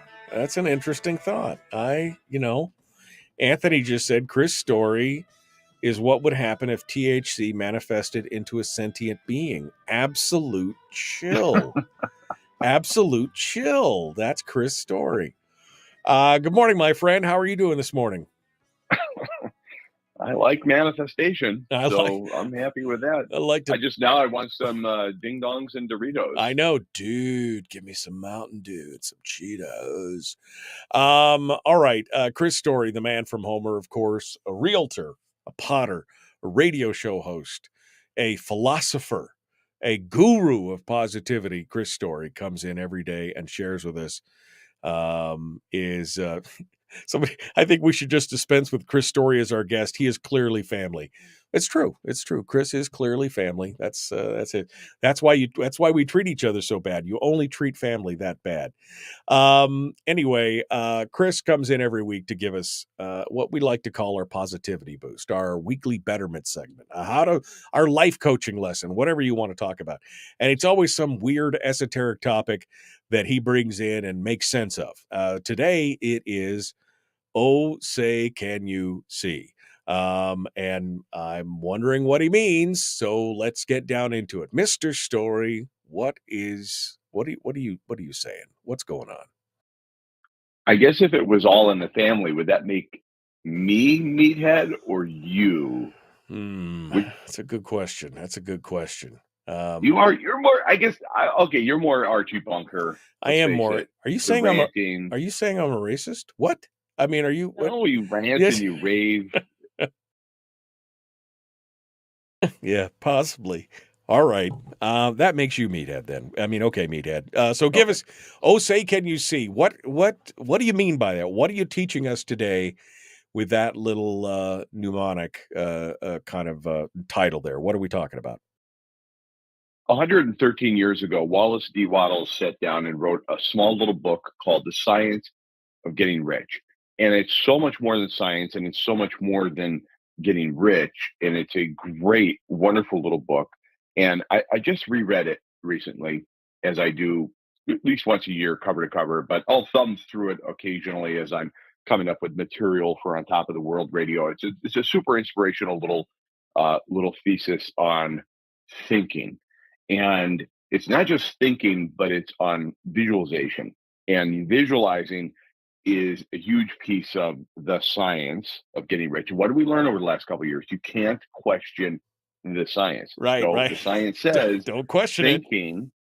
That's right. Thinking in a certain way will result in certain behaviors, or it will result in certain things manifesting in your life. And so, for example, seeing is more powerful than saying. Being able to visualize what it is you want, or being able to visualize what you want to do, what you want to have, or being able to visualize who you want to become, or how a relationship will go in your life is far more important than saying it.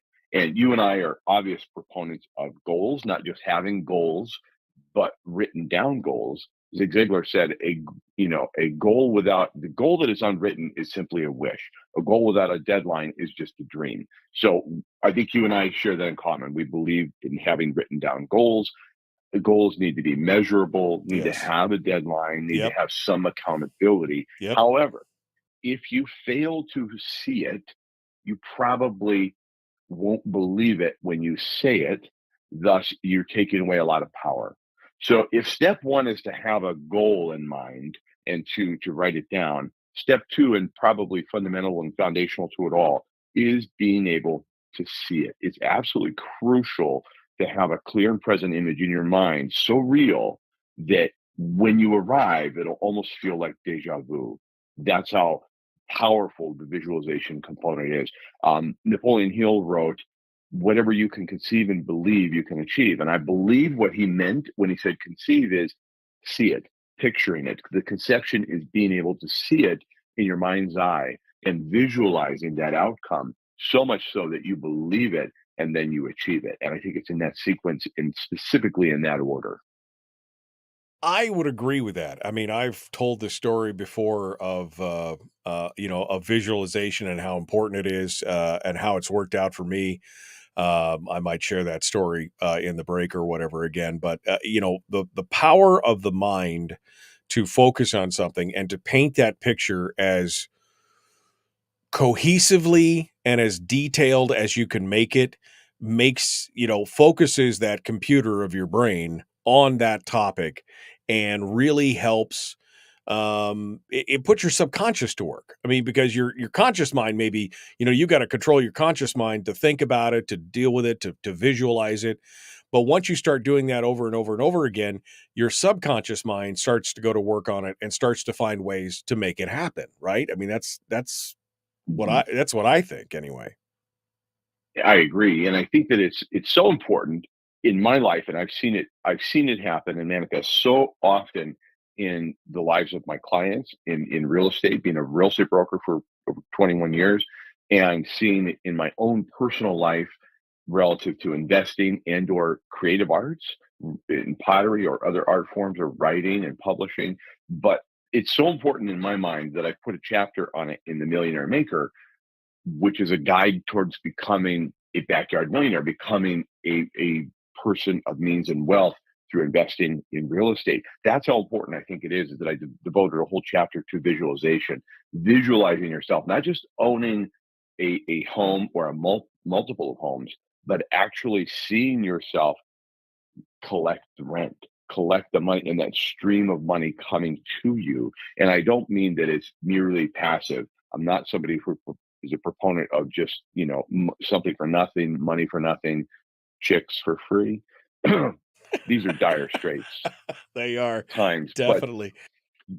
But visualizing that stream of income, which is leveraged income, it's important. I think it's all part of the plan. It's like baking a cake. If you don't have visualization, if you don't have something like a clear image baked into it that you can see in your mind's eye, then I think you're just further from it. It's like leaving salt or leaving sugar out or swapping one for the other. Bob Proctor said something that's been repeated many times, but I think Bob is the first person I'd heard say it. And he was a great thinker and business philosopher, even though he's Canadian. He said, if you can see it in your mind, you can hold it in your hand. And I think that sums it up beautifully. I think it's really true. And I agree. Again, I think, going back to Napoleon Hill, what the mind of man can conceive and believe, he can achieve.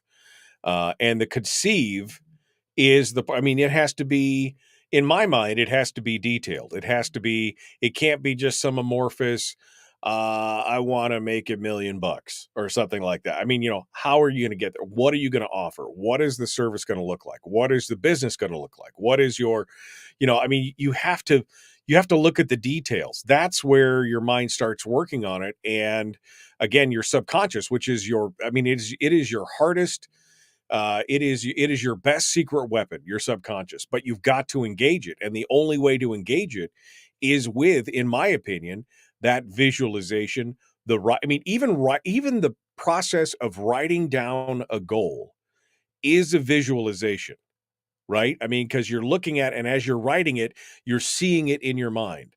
The power of the mind is unparalleled in our world today.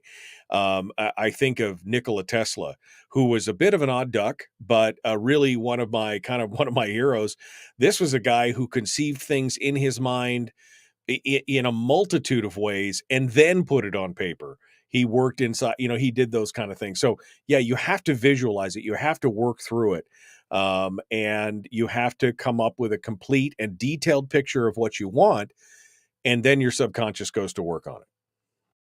And yes, I'll see your Tesla and raise you a Da Vinci designing a helicopter, in 400 years before, or 300 and some odd years prior to there even being manned flight or the concept of flight. It's incredible. And then I would say also, it's a double-edged sword as visualization, because you can also be of a pessimistic mind and visualize something negative.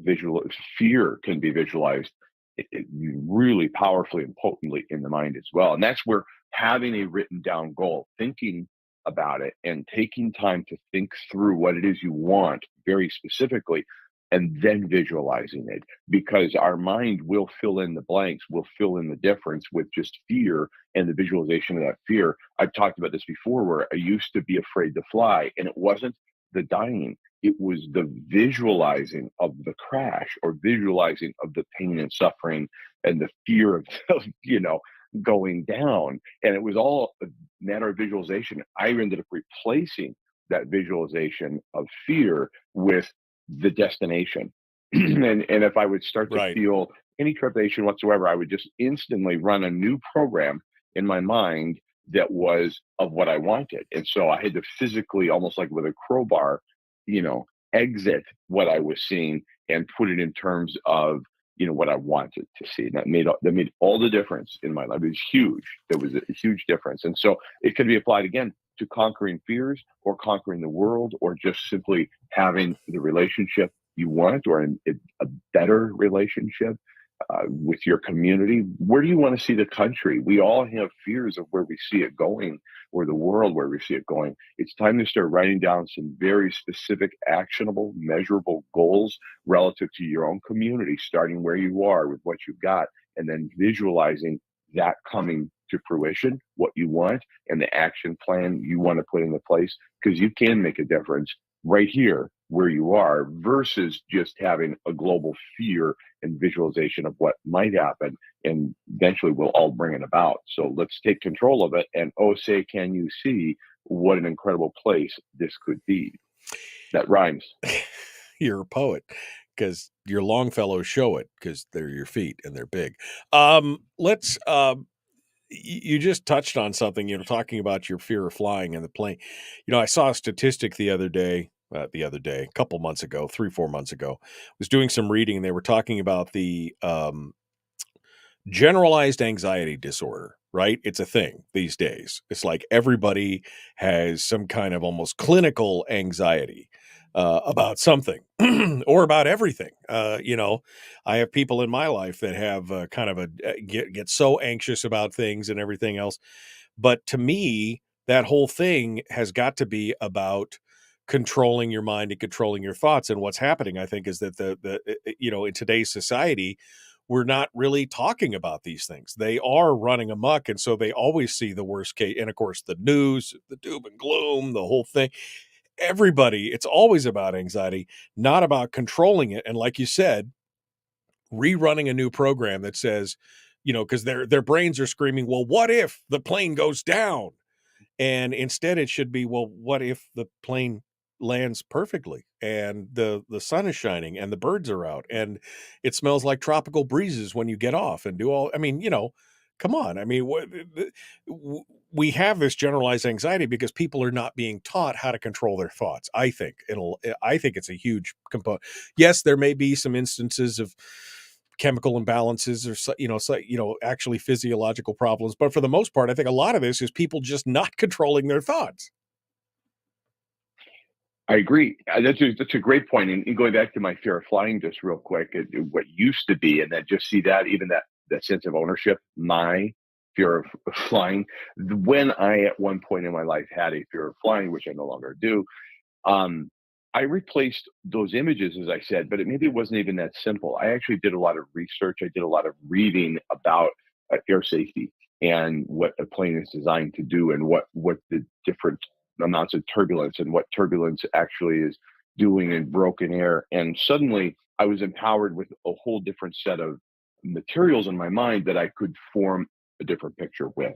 And so that's part of it, I think, is taking some ownership, not of my victimization, my fear, my anxiety, removing that word from it, the sense of ownership. Like, I don't want to own it. And I've been through, and I'm grateful that I've been through it, Michael, this idea of a clinical anxiety attack or panic attacks, because I didn't truly have a sense of understanding when somebody would say that until 2021, when I actually went through it myself, inextricably, unexplainably, and I couldn't visualize, I couldn't read myself, I couldn't think myself from those attacks. It was just mind-numbingly frustrating to a point where I had to physically run. I had to go physically running and crowd my mind with music, loud, raucous music, and running to just simply get away from whatever that attack was. And that was no solution, because often those runs were at 2, 3, 4 o'clock in the morning.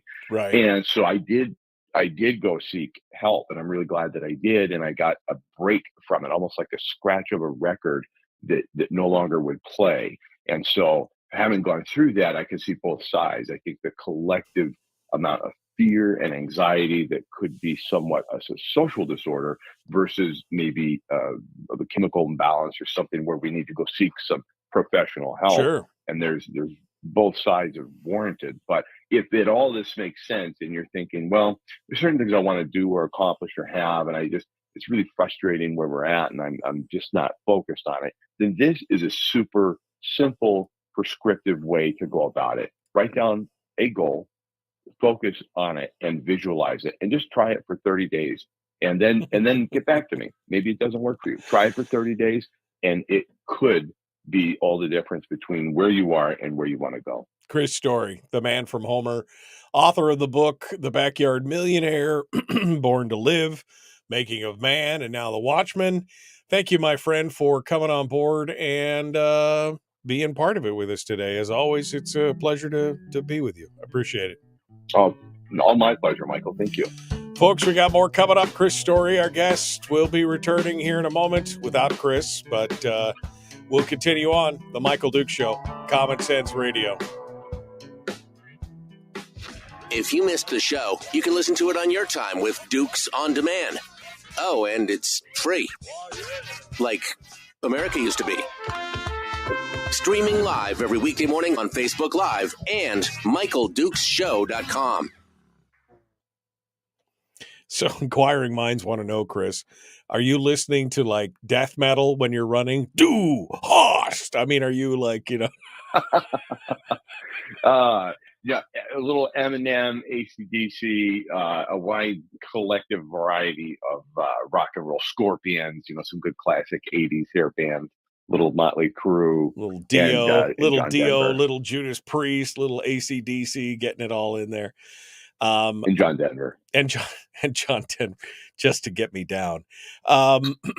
It's interesting because I was reading this article, and the article was fascinating, and I'm sure a lot of it has to do with kind of the day, what's going on, social media, the news. Mm-hmm. But there are, again, sometimes there's an imbalance, whether it's caused by diet, whether it's caused by the stress itself inducing some kind of imbalance. There's all kinds of things in there, and people shouldn't be afraid to reach out and get help.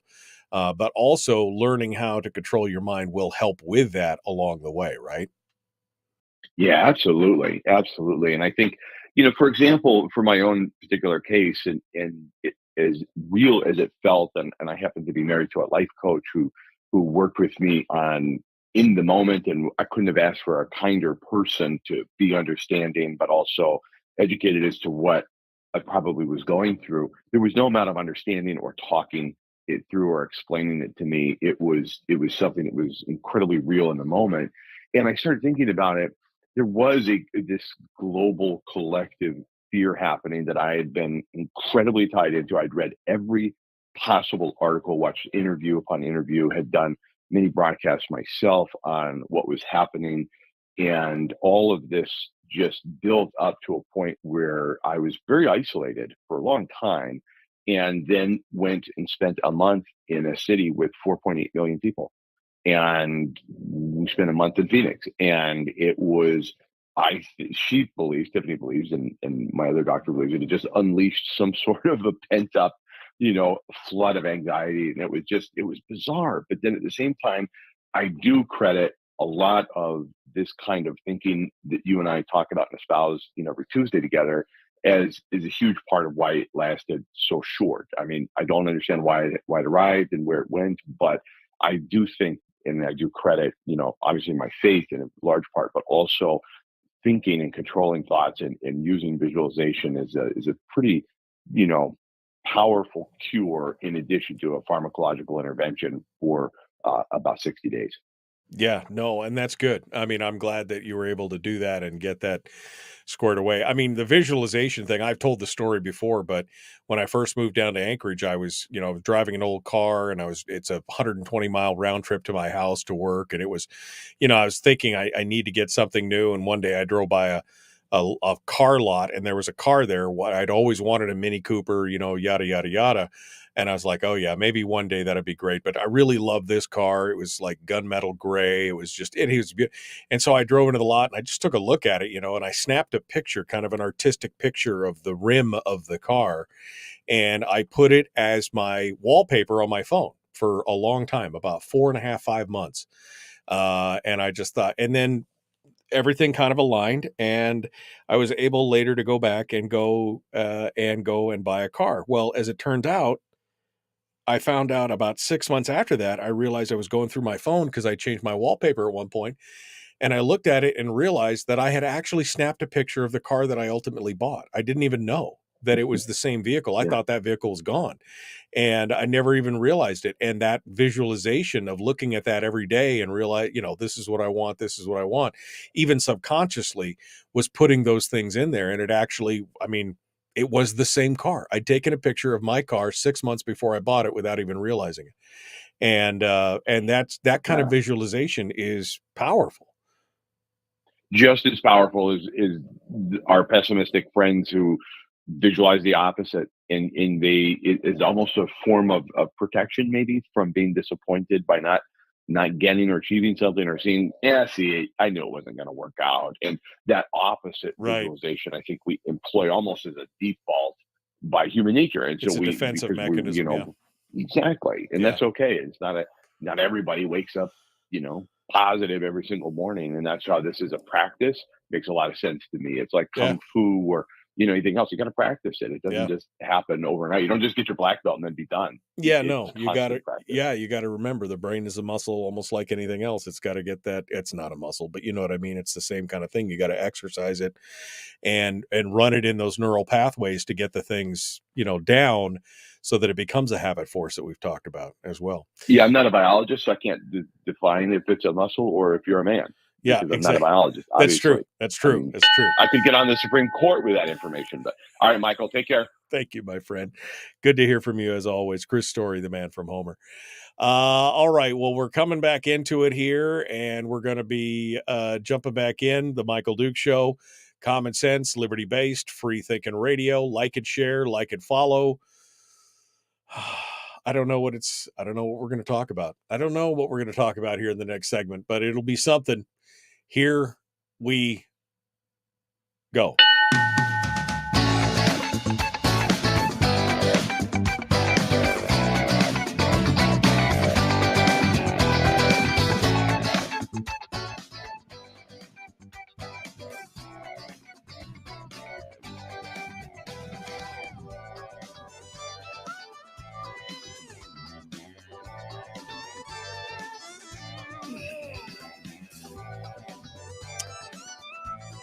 Okay. We're back. Thank you for coming in and joining us. The Michael Duke Show, common sense, liberty-based, free-thinking radio. I kind of almost hate to ruin the whole thing. I mean, I just talked with Chris. I got my positivity. I'm feeling good. I kind of almost hate to go back to what I was talking about when it comes down to that. Because I feel so good about it. All right. I guess. Well, maybe I want to talk about this anxiety thing. I got one of my daughters is got a lot of anxiety, and I don't know where it comes from. She doesn't know where it comes from. So I'm doing been doing a lot of reading on it, and it is almost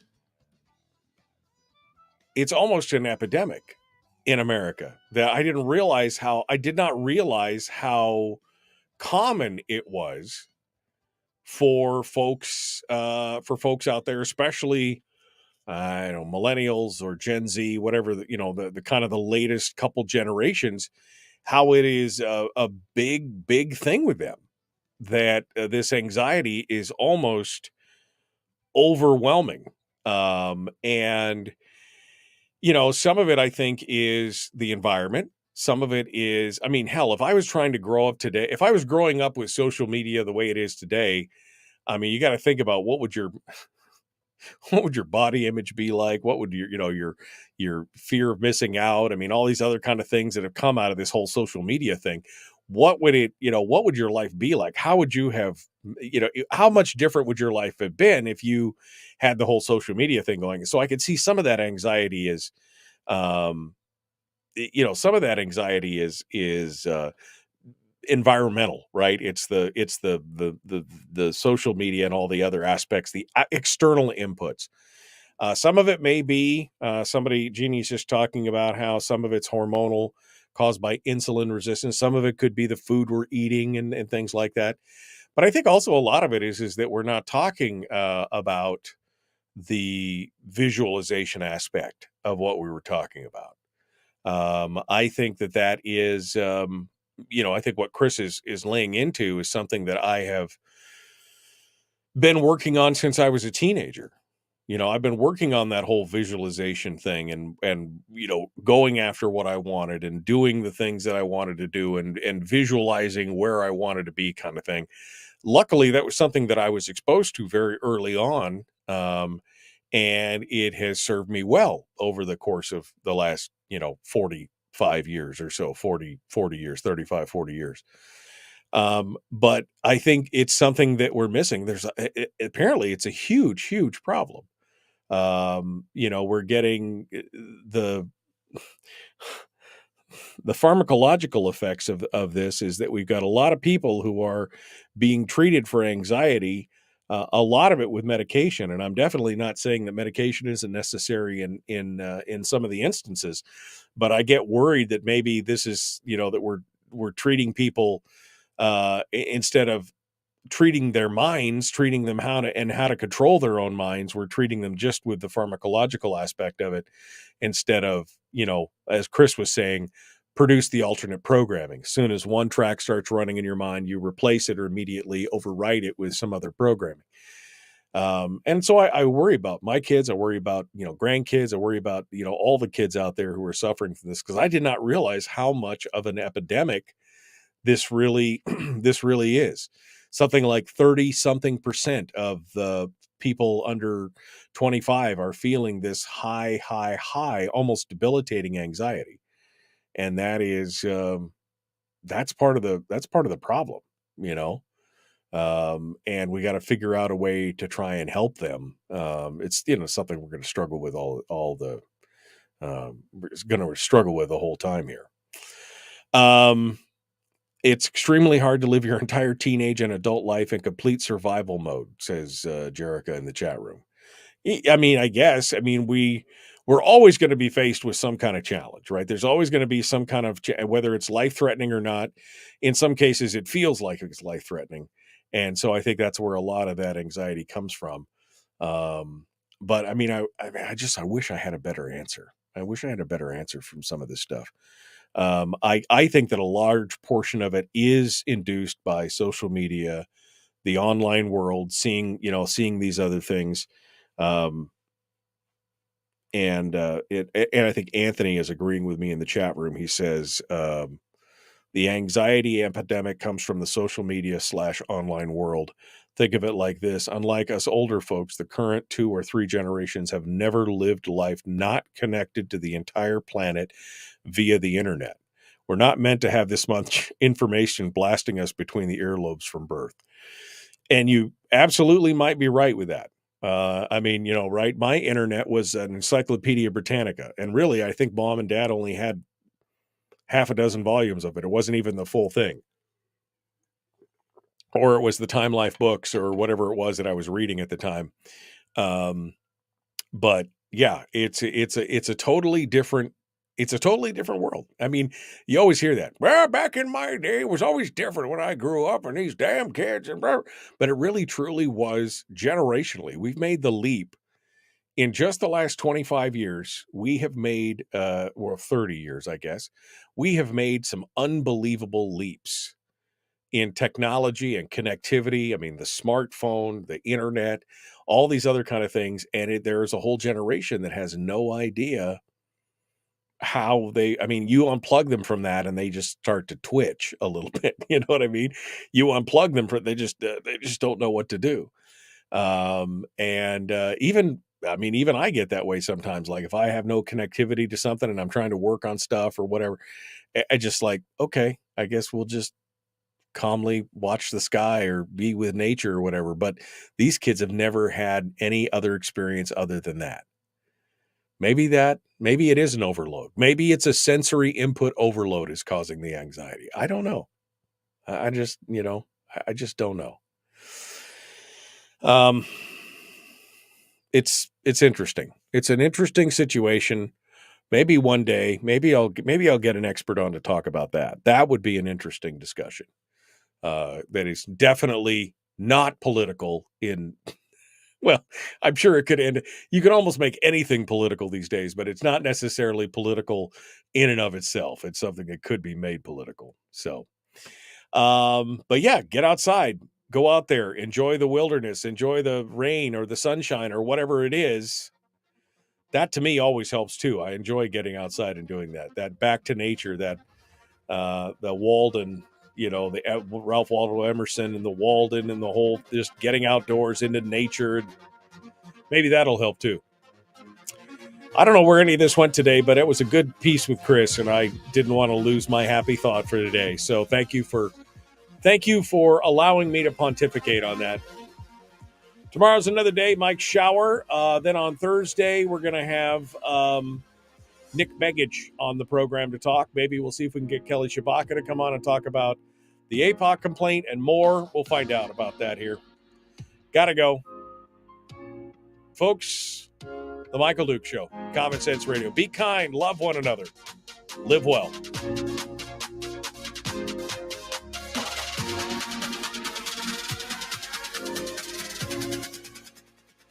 Drinking Folgers would give me anxiety because I'd have to question every decision I've ever made in my life. Sorry, Harold. Hashtag no time for bad brew. I'd rather drink real coffee. Folgers is fine. If you got nothing else, Folgers is fine. Otherwise, start questioning your life choices. All right, folks, we got to go. Thanks for being part of it today. Thank you again, Bill, for the stars. We will see you folks tomorrow. Have a great day.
We've shed our terrestrial radio skin, and now we are slimy lizard internet people. It's the Michael Dukes Show.